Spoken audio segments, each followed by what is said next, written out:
والسلام على أشرف المرسلين سيدنا محمد النبي الكريم وعلى آله وصحبه أجمعين. Mes chers sœurs, mes chers frères, salam alaikum wa rahmatullahi ta'ala wa barakatuh. Donc je voudrais tout d'abord commencer par remercier les gens qui ont invité. J'ai une intervention aujourd'hui et demain. C'est un sujet qui va être traité en deux temps.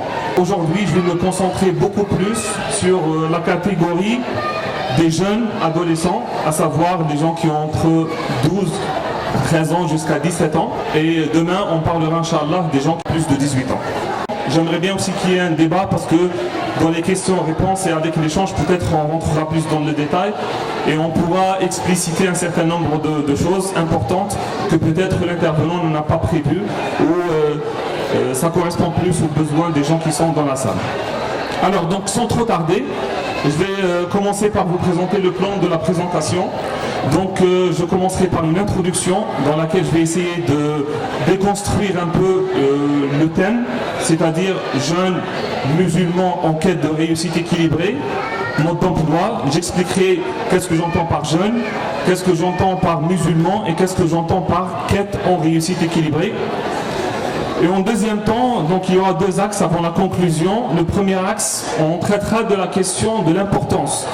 C'est-à-dire pourquoi il est important aujourd'hui de penser à sa propre réussite et la réussite d'autrui, notamment nos enfants, nos frères, nos sœurs, nos voisins, le genre humain en général. Et pourquoi c'est important de rajouter justement cet adjectif qualificatif équilibré. Pourquoi pas une simple réussite.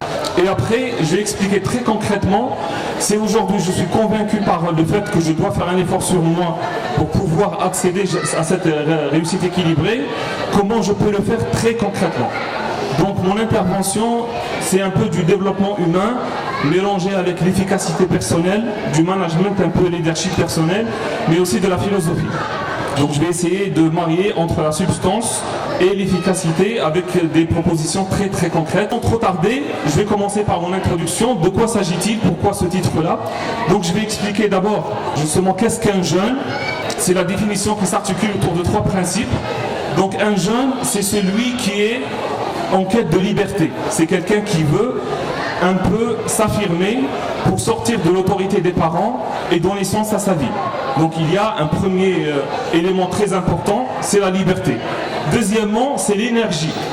Un jeune, généralement, c'est quelqu'un qui est motivé, il veut faire des choses, il a énormément d'énergie, il a besoin de la canaliser pour qu'elle soit fructueuse, c'est-à-dire elle va donner quelque chose de bien dans sa vie. Troisième point très important aussi, c'est le fait de vouloir être quelqu'un de responsable.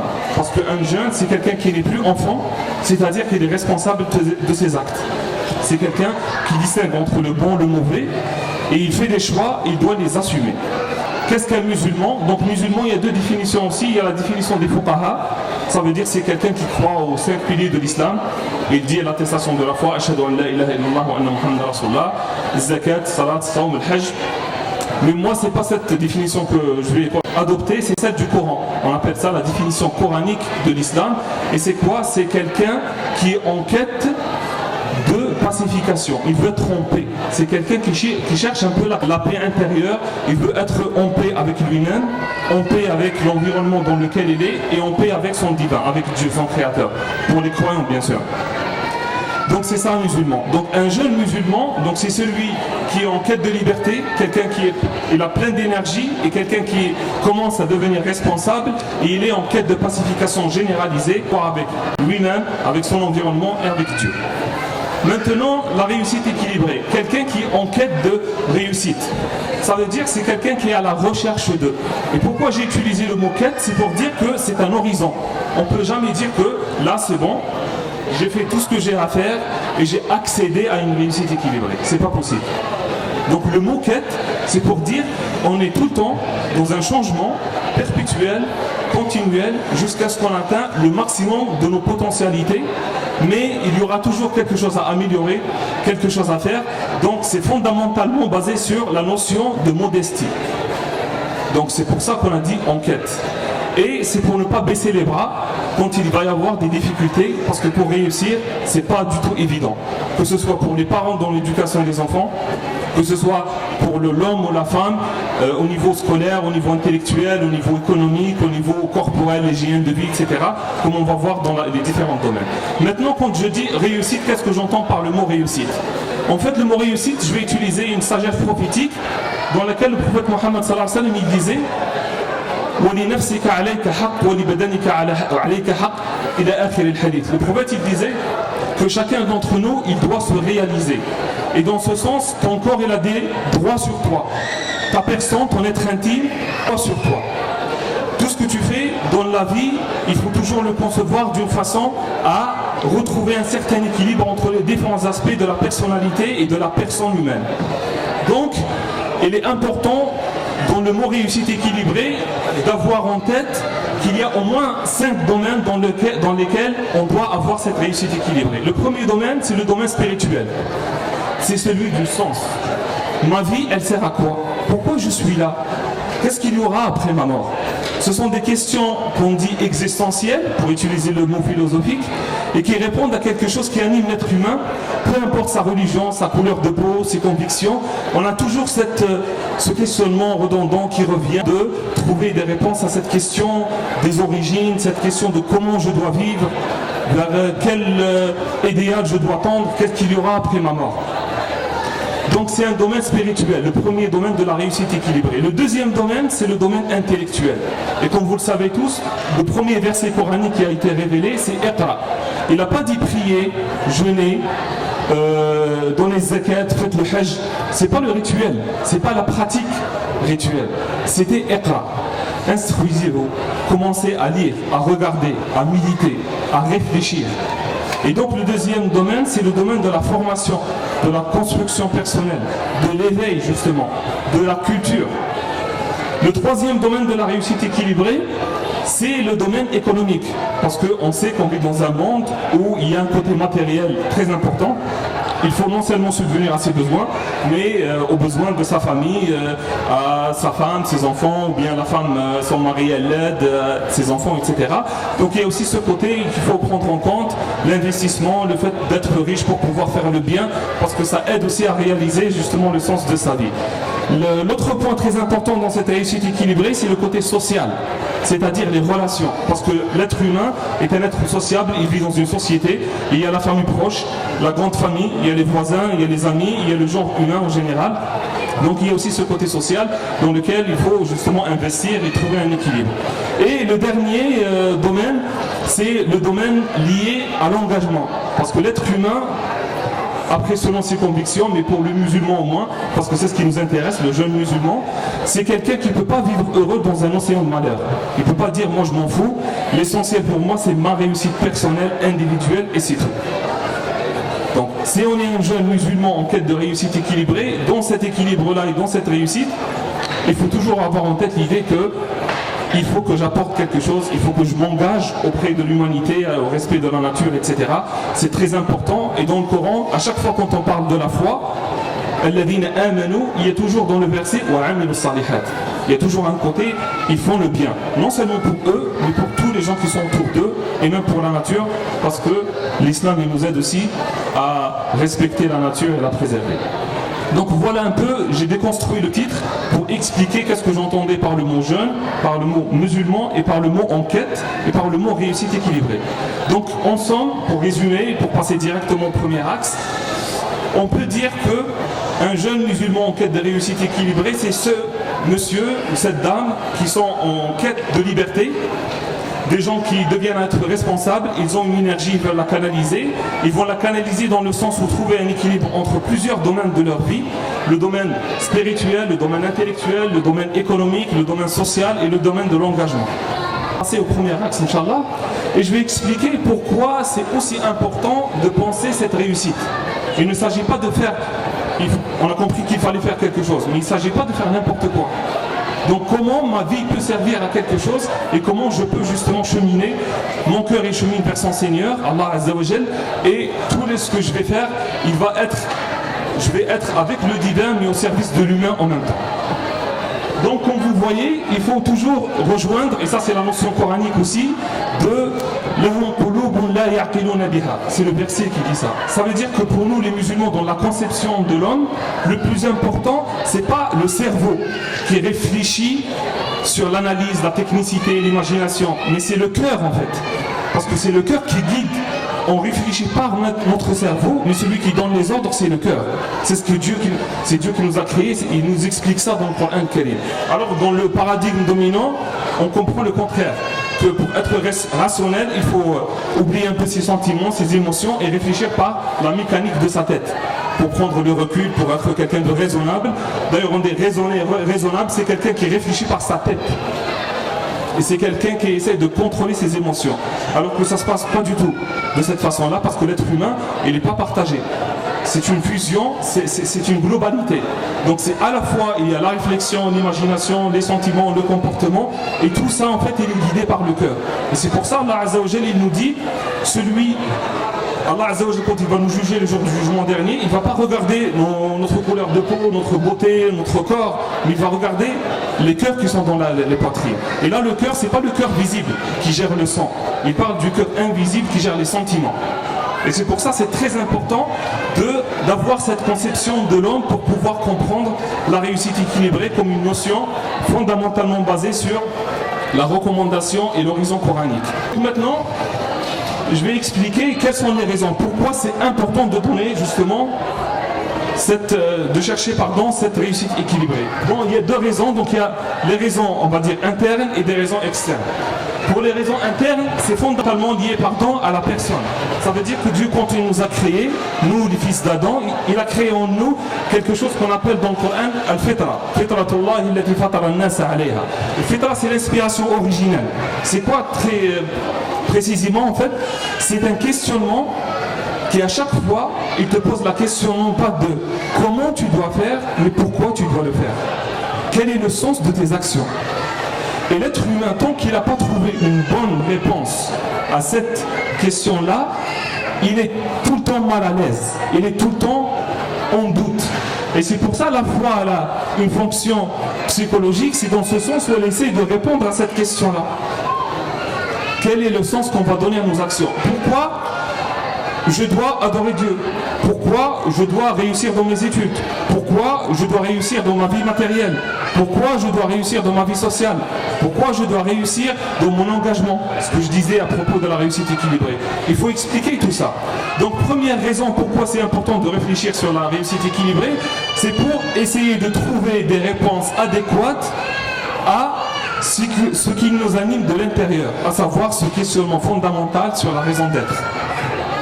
Donc ça, c'est la raison la plus importante. La deuxième raison interne, c'est celle qui est liée à ce sentiment que chacun d'entre nous a de vouloir être aimé. L'être humain, il est comme ça, que ce soit on est un homme ou une femme, on a besoin d'être aimé. Et donc, pour être aimé, on doit apporter quelque chose. On doit servir à quelque chose. On doit être quelqu'un. Et pour être quelqu'un, il faut justement cheminer vers cette réussite équilibrée. C'est presque un besoin fondamental de l'être humain. Donc c'est pas que pour plaire aux autres, mais parce que plaire aux autres, c'est aussi un besoin humain tout à fait conciliable avec notre conception religieuse. Maintenant, je vais passer à la deuxième chose très importante. En fait, elle est liée aux raisons externes. Et je vous ai montré dans le schéma que vous voyez, donc trois choses. Donc pour l'externe, c'est le premier environnement. La maison, donc c'est la famille. Pour pouvoir accompagner la famille et être un modèle pour les gens et les membres de ma famille, je dois être à la hauteur. Et pour être à la hauteur, je dois réussir. Et pour que ma réussite elle soit une véritable réussite, je dois trouver l'équilibre entre les différents domaines de ma vie. Première raison. Donc, c'est pour être un modèle, servir et pouvoir accompagner les membres de notre famille et notre voisinage. Deuxième chose, c'est par rapport au genre humain. Parce que quand Dieu a créé l'être humain, il l'a créé pour une raison. Et c'est quoi la raison fondamentale, la mission de l'être humain en tant que tel? C'est d'être bon et de faire le bien. Être bon, c'est la première qu'on avait explicitée. Mais pour faire le bien, je dois moi-même essayer de contribuer avec mon intelligence, le temps que j'ai, ma vie, dans quelque chose qui va tirer les gens vers le haut. Je dois participer avec le genre humain à créer un cercle vertueux qui tire tout le monde vers le haut. au niveau éthique, au niveau esthétique, au niveau de la connaissance et au niveau de l'explication de pourquoi on est là. Et il doit être fait non seulement par la pensée et le discours, mais par le comportement. C'est très important. Et c'est pour ça Allah il dit dans le Coran Karim, la chose que Dieu déteste le plus, c'est lorsque quelqu'un il est en contradiction. Il vit dans une contradiction entre ses paroles et ses actes. Donc la réussite équilibrée, elle sert justement à rétrécir les Anglais ils parlent de gap, nous on parle de lacune qui existe, ce fossé entre ce que nous connaissons comme information, ce que nous voulions faire et notre réalité au quotidien.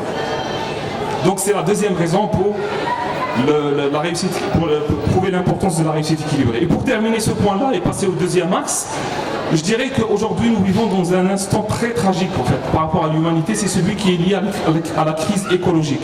C'est très important de le comprendre. Parce que pour nous, la terre, la mer, les arbres, la création du monde et l'être humain, le genre humain, en fait on est des frères dans la création parce qu'on a le même Dieu. Et donc notre façon de regarder l'écologie, c'est quelque chose qui est fondé dans notre conception de l'homme.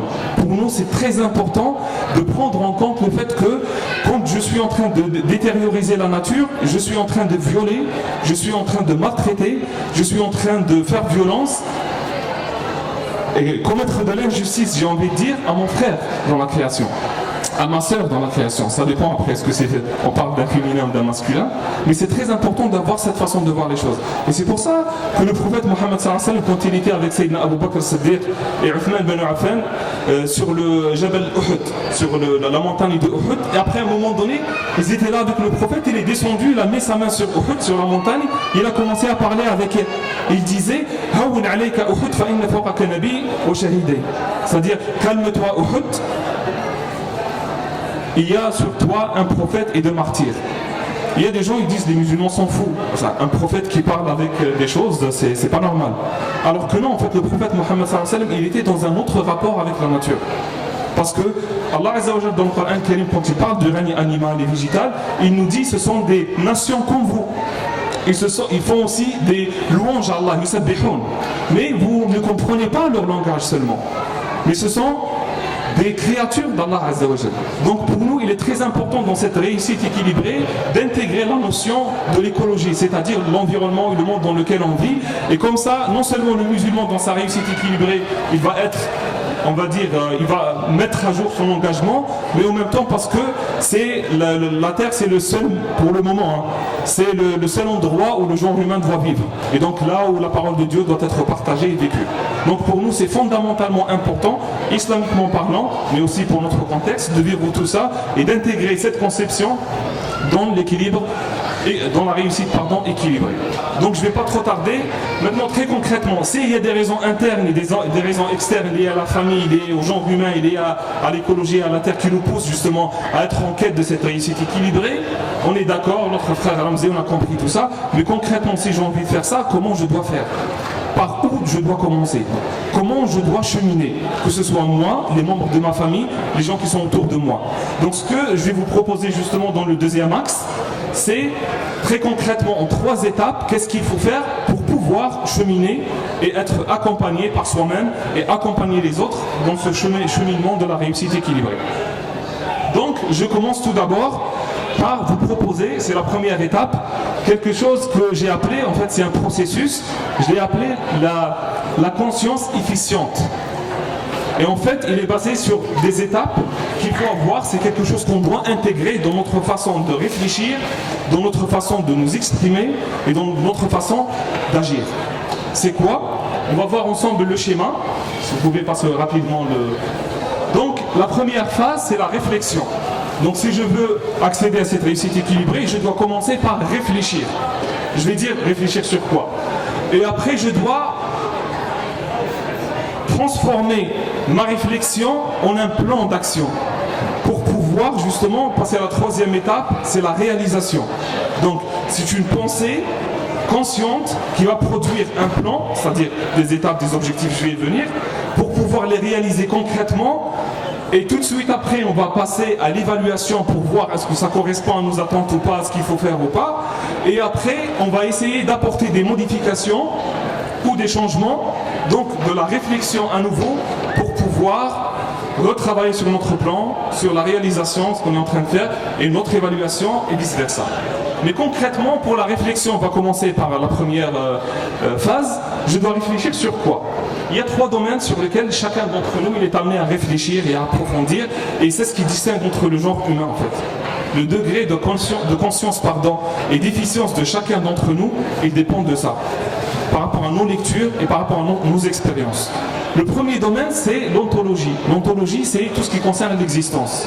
C'est-à-dire d'où je viens, comment je dois vivre dans cette vie-là et qu'est-ce qu'il y a après ma mort. Chacun d'entre nous, s'il veut être un jeune en quête de réussite équilibrée, il doit avoir des réponses claires sur ça. Deuxième point, c'est sur la connaissance. Qu'est-ce que je dois connaître? On appelle ça l'épistémologie, c'est un mot un peu sophistiqué, mais pour dire qu'est-ce que je dois connaître et qu'est-ce que je peux connaître. Si on n'a pas une vraie réflexion sur ça, on ne va pas pouvoir avancer dans la vie. Et troisième point, c'est la question de l'axiologie, c'est celle qui traite des valeurs. Qu'est-ce qui est important pour moi? Qu'est-ce qui est beau et qu'est-ce qui n'est pas beau? Autrement dit, c'est la réflexion sur l'éthique et l'esthétique. L'éthique, c'est pour répondre à la question qu'est-ce qui est bon et qu'est-ce qui est mauvais. Et l'esthétique, c'est pour dire qu'est-ce qui est beau et qu'est-ce qui est laid. Et ça, c'est très important, en tant que jeune musulman, en quête des réussites équilibrées, de penser sur ça. Comment on le fait? Il faut faire des lectures, rencontrer des gens, essayer de méditer, regarder dans le Coran Karim, suivre l'exemple du prophète Mohammed sallallahu alayhi wa sallam. Deuxième phase, c'est la planification. À la suite de cette réflexion qui est perpétuelle, donc on va lire beaucoup, on va étudier, à chaque fois on va réformer. Vous avez compris que c'est quelque chose, c'est pour ça que j'ai dit c'est un horizon. Donc c'est perpétuel, c'est continuel.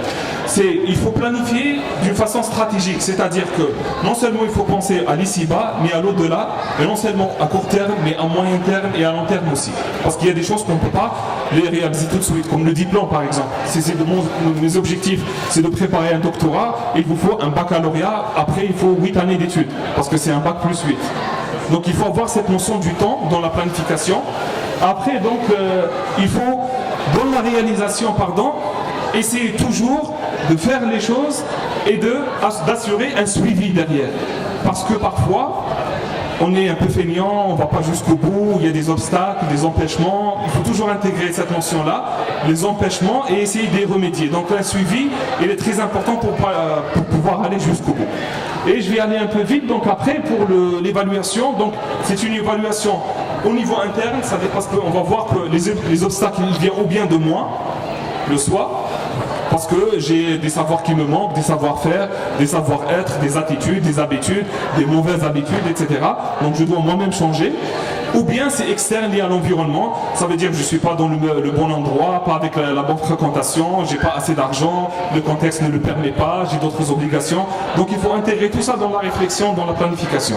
Et pour terminer, le changement, il doit porter sur 3 choses, sur des choses qui concernent les savoirs que j'ai, ou bien les savoir-faire, c'est-à-dire le comment, les outils, ou bien sur le savoir-être, c'est-à-dire comment je suis en société, au niveau de mon comportement, mon éthique, etc.